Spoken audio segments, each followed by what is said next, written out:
Hello, my name is Andy and I am the Village Idiot. I'm armed with a car and a GoPro and an unhealthy amount of time on my hands. I'm using that time to attempt to visit every civil parish in England. You're watching the East Riding of Yorkshire series. Together with the unparished city of Hull, it forms the county of the same name. There's 172 parishes here. Which one are we in today? Welcome back to the East Riding of Yorkshire, everybody, and to another fairly large place. This one's got quite a bit to talk about and quite a lengthy route to go with it, and a lot of things to see using the car. One of which is an airfield, another of which is a river, and then there's a golf course and a holiday park and all other kinds of things to talk about. This is Brandesburton.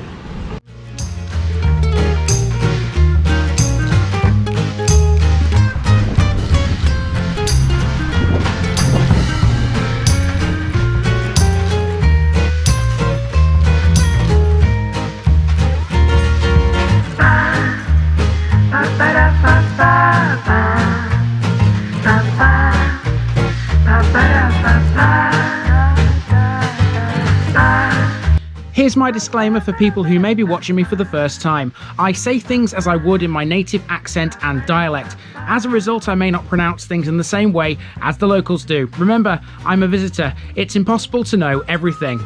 Leave me a comment, spin me a like and bash that subscribe button. Let's get to today's parish video. Okay folks, here we go again with another big East Riding village, and this one's got it all. Welcome to Brandesburton, situated approximately 7 miles west of Hornsea and 9 miles northeast of Beverley, alongside the A165. The A165 used to pass through the village until the opening of a new bypass in 1994, which runs around the edge of the village and neighbouring Leven. You'll recall we discussed that road in the Leven episode. Brandesburton's name is an Anglian and Scandinavian hybrid, and it means fortified farmstead belonging to Brandr. The parish is formed by the main village of Brandesburton, but also by the hamlets of Burshill and Hempholme, both located away to the west. The greater part of the former RAF Catfoss also falls within the parish too. Industrially, Brandesburton was important for sand quarries and gravel pits. Around the village are several former workings, which have all been transformed now into different things, including Humberside Shooting Ground, Billabong Watersports, Dakar Lakeside Park and Foss Hill Jet Ski Centre. These make Brandesburton a popular tourist destination, as does its golf club too, which occupies the former parkland of Burton Hall. Landmarks here include a market cross, a church, 2 pubs, a school and several fabulous old buildings, some of which harbour some hidden bits of history. Let's go and check it all out.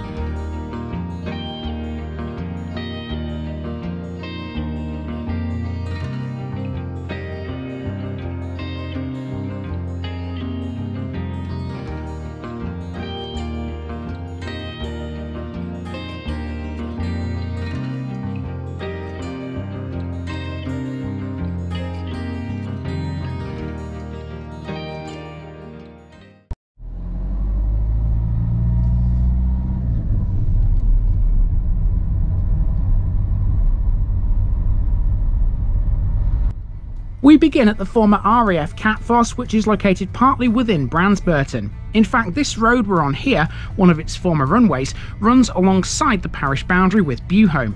As we already know, Catfoss village, nothing more than a small collection of houses, is within Seaton. The airfield can trace its history back to 1932, when it was opened for an armament training camp. A small number of fighters were posted here at the start of World War II before the airfield was rebuilt as a bomber station. It closed in November 1945. The site was then reopened in 1959 as a storage facility for the PGM-17 Thor ballistic missile, closing again in 1963. In 1947 there was a proposal to turn Catfoss into a civil airport, but it never eventuated. These days it's a massive industrial estate. One of the main businesses based here is Catfoss Hire. They build modular buildings, essentially porter cabins, and supply them to NHS hospitals and facilities all over the country. Let's stay in the car for this next bit. As well as the old airfield, Brandesburton has quite a few notable landmarks around it, including some leisure facilities. If you travel down New Road, which runs to the south of the main village, you come across Coney Garth Lakes and Lodges. Eventually, it's a long way down here. There we go. Coney Garth Lakes and Lodges is exactly what it says on the tin. It's an exclusive holiday home resort set around 3 gorgeous lakes of varying sizes. This also has a sister site too, and it's right next door. It's called Dakar Lakeside Park, and it offers an abundance of water sports on what's known as the Great Lake. The two sites also share a 7-hole pitch and putt golf course, but if full-size golf is more your thing, Hainsworth Park Golf Club, located nearby, has you covered. It's an 18-hole parkland course, originally constructed with just 9 holes in 1983. With its many hazards, it describes itself as a true thinking person's course.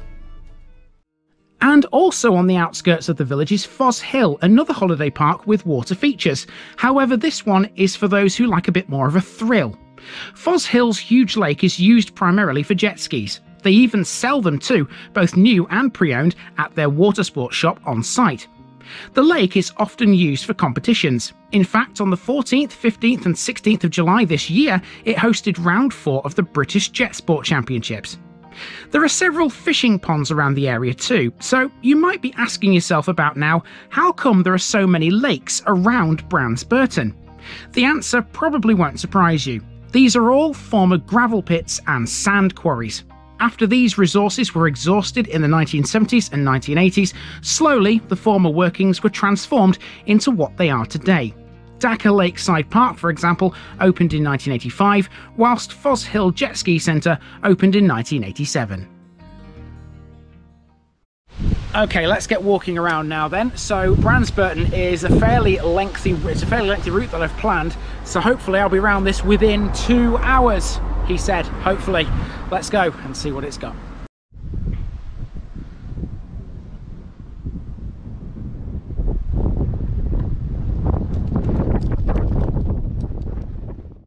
Our main walk begins on Main Street, and straight away we have a landmark. This is BMC Car and Commercials, a local garage and petrol station. Our route passes the end of Stockwell Lane. We'll be coming down this later to finish. Check out the pretty little garden at the house at the end of the road. Next we have Archer's Bakery. This is a popular place according to reviews. They serve tasty sandwiches, pasties and pies. It smelt good, let me tell you. Next we have the Methodist Church. This was built in 1937 after the union of the Wesleyan and Primitive Methodist congregations. The former Primitive and Wesleyan chapels were both sold in 1938 and later used as private houses. There's some more coming on them in a short while. Next up we've got a Chinese restaurant which I thought looked potentially like an old pub. I could glean nothing from my research, although there definitely is a pub next door. So where would a village of this size be without a pub, I ask you? Well, it has one, so that's a good start, isn't it? It's called the Dakar Arms, or Dakar Arms, not quite sure how you say that. I think it's Dakar, to be honest with you. Anyway, that is the pub right there.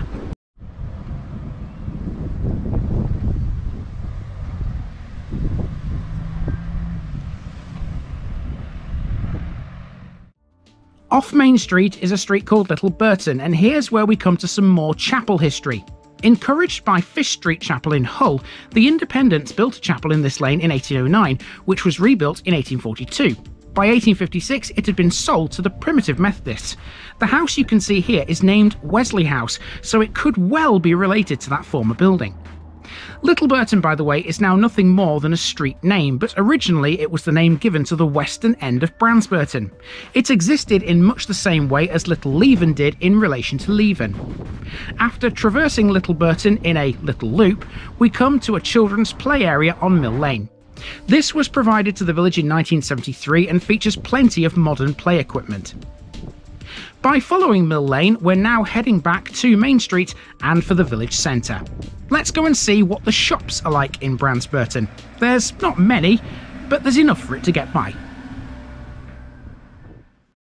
So I guess we're now at what you would define as the village centre. It's the area where the shops are on a bend. You can see that Brandesburton has a convenience store there, and there's also a cost cutter right next door. That's a post office as well.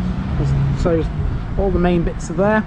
The pub is away to the left, and if you look to the right, there's a physiotherapy clinic, and there may even be another shop behind that van. We'll find out in a moment.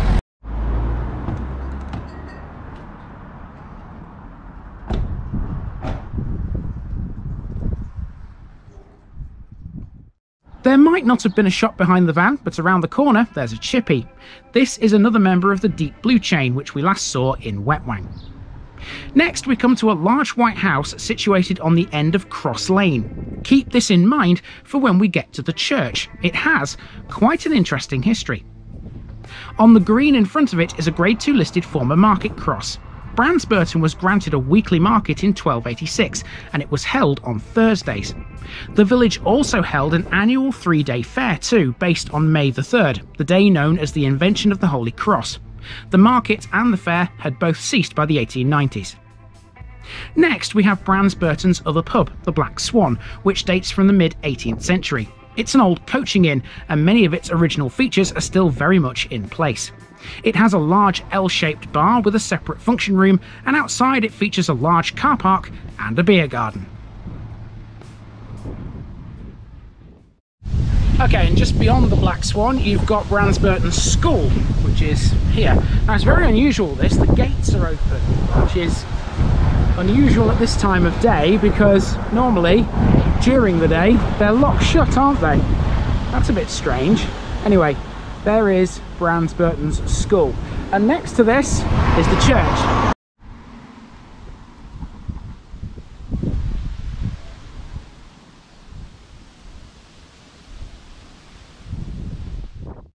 The village's war memorial can be seen on a small green in front of the school. It's a stone cross on a 3-step base and displays 7 names, 6 from World War I and 1 from World War II.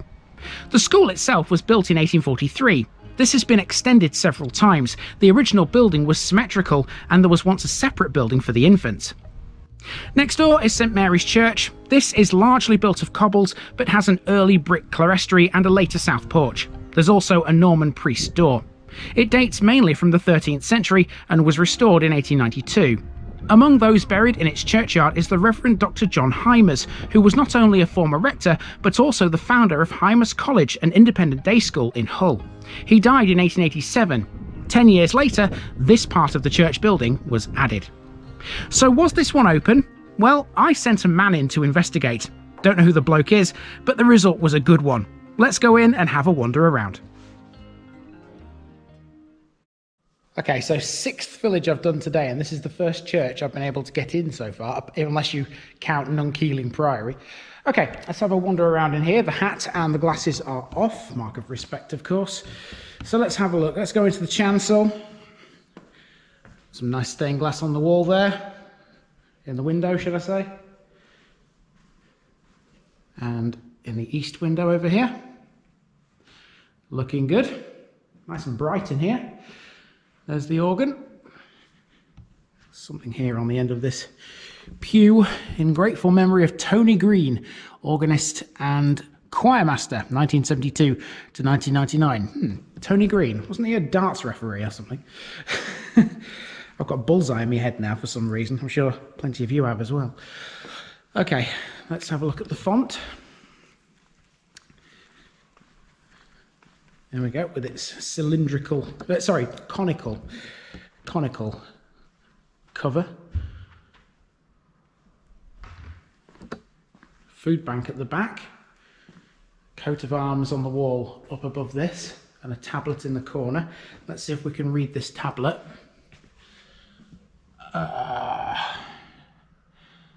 Near this place were interred the remains of Anne Freeman, who died the 29th of January 1806, daughter of something Hassel of Thorpe near Bridlington, and of Sir Matthew Wentworth of Bretton.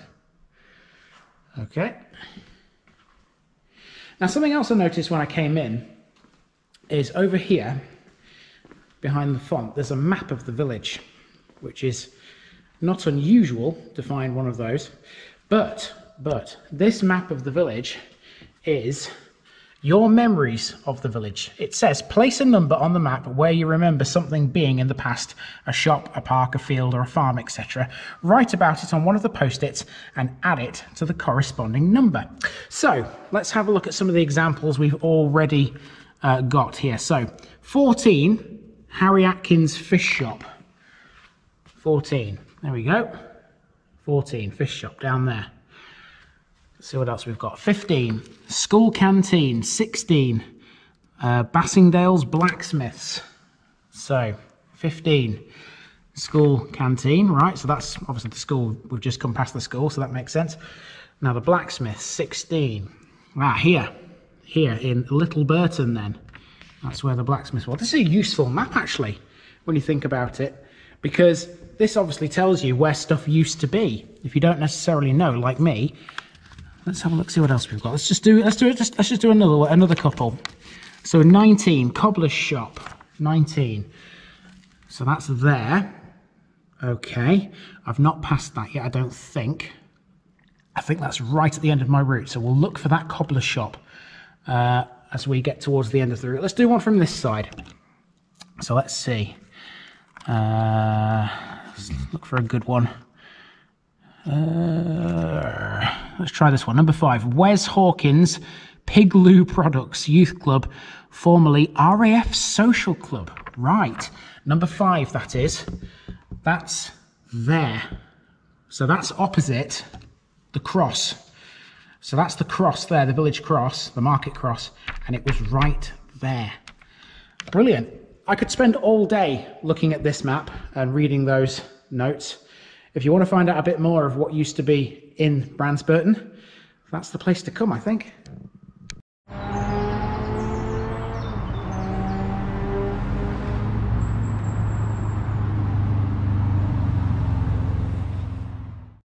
After exiting the churchyard onto Church Lane, we've now hit the A165. In front of us here is Brandesburton roundabout on the village bypass.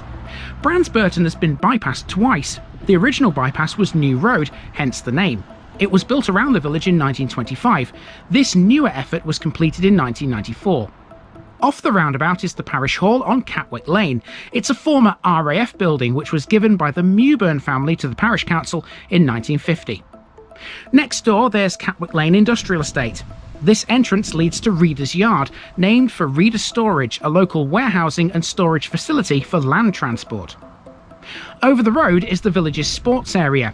This is where Brandesburton AFC play. They're members of the Humber Premier League, which they've been a part of since the 2005-2006 season. They were founded way back in 1902, making them one of the oldest teams in the East Riding of Yorkshire. Okay, from here, really, all that's left is New Road, which is the road that's behind the camera. You're looking at Burton Fields. So let's see what's down here. This will take us back towards the car, but on the way, I'll use a footpath to get to Stockwell Lane, and we'll see if we can find that old cobbler shop that we learned about in the church.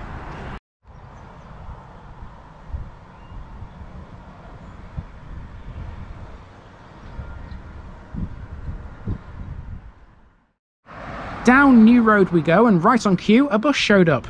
That one you're looking at now is the number 25, which links Brandesburton to Hornsea. That bus stop is pretty much bang on the end of a wide footpath that connects New Road to Stockwell Lane. This runs through the back of what appears to be an old farmyard. I couldn't help but notice, by the way, this little bit of artwork on this wall. A little bit of sunshine and a rainbow will brighten anyone's mood. Stockwell Lane used to be the location of a Wesleyan chapel built in 1809. It still stands. It's the house you can see on the extreme left of this shot. It didn't take long to find that old cobbler's shop, by the way. Here it is, almost directly opposite the old chapel. Stockwell Lane is otherwise just another residential street, and once again its terraced rows are typically East Riding in their design. This little street brings the main walk to a close. But hold on, we're not quite done yet. Today you're getting a second special section, and this one's about Brandesburton Hall, which stands to the north of Little Burton. It was built by Jonathan Midgley, a local landowner, in 1772. He owned plenty of farms around the village, and the hall was his chief house. Via various family lines, it would come into the possession of the Harrison family, who greatly enlarged it in 1851 and again in 1910. The Harrisons were the last family to live in it back in 1923.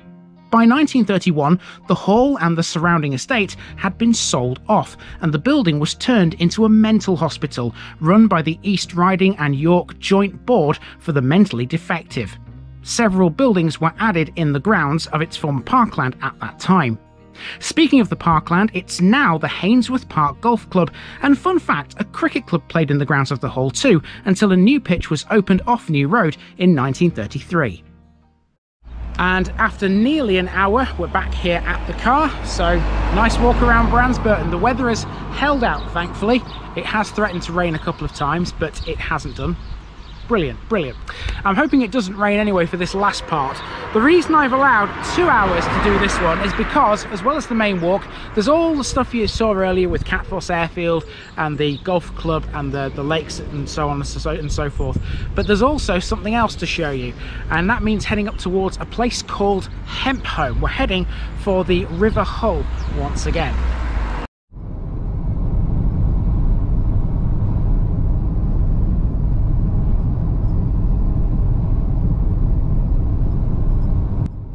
This is Hempholme Lane, a narrow twisty road which follows several more lakes which were once quarry workings. They're on both sides of the road, but of course you can't see them for trees.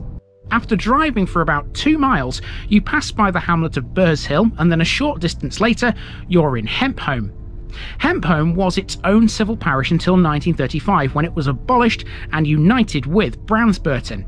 It's nothing more than a small agricultural hamlet, really. It has no major amenities and is strung out mainly along this one long country lane. So you might be asking yourself, why have I brought you all the way out here? Well, the answer is that at the end of this road there's a bridge, and it crosses a river that we've not seen for a while, the River Hull. The section of the River Hull here is unique. It's dead straight because between 1803 and 1811 it was canalised to aid navigation, bypassing a large meandering loop ending at Hempholme Lock to the south. It's a popular place to moor your boat by all accounts. Here we have Hunt Hill moorings. The bridge that spans the river here is called Bethel's Bridge. It's named after Richard Bethel, who owned the Leven Canal and the farmland between the old course of the river and this new cutting. He needed a bridge to access his farmland, hence Bethel's Bridge. His name is also found in the local boat club, which was founded in the late 1970s. Bethel's Bridge is a swing bridge, and originally it was made of wood. It was a vital link for not only the farmland it allowed access to, but also for milk lorries. It was repaired several times, most notably in 1978 after a milk lorry crossed it. It was eventually replaced in 2003 with a new steel bridge that was originally built for elsewhere, but it was too small for its intended location. Here we have its winding handle. You have to use this yourself now, but at one time Bethel's Bridge had a bridge keeper who operated it. Those days are long gone. It's just my luck this, isn't it? Sunny all day, and then when I get to the very last bit of filming for the day, the rain starts to come down. You know what, this would have been nice in the sun, but I can't really complain because it's still nice anyway. And it's one of those places that's so far out of the way that when you come up here you really do feel like you are in the middle of nowhere. You're at the end of the world out here.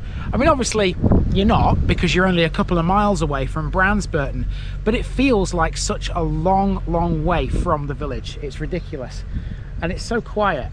You know, there's not much out here. It's the East Riding at its finest. I cannot say that enough, I don't think. Anyway, that has been the parish of Brandesburton, and I do hope you've enjoyed it.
And that's it for Hempholme, Burshill Hill and Brandesburton as a whole.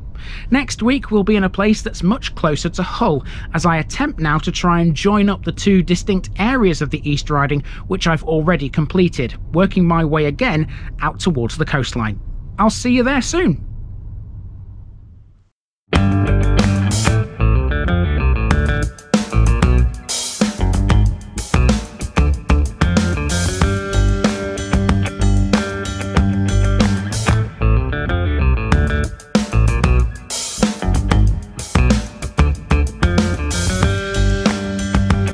Thanks for watching this video, folks. Don't forget to like this episode if you haven't already. It really makes a difference with YouTube. If you're new here, subscribe to the channel for more videos like this, and give us a share too if you've got friends who'd like it. You can find all the links to my social media accounts below, as well as my Buy Me a Coffee page where you can donate to the channel. Also, if you've enjoyed this episode, have a look at some more videos in this series. Until next time, I've been Andy, also known as the Village Idiot, and I'm out.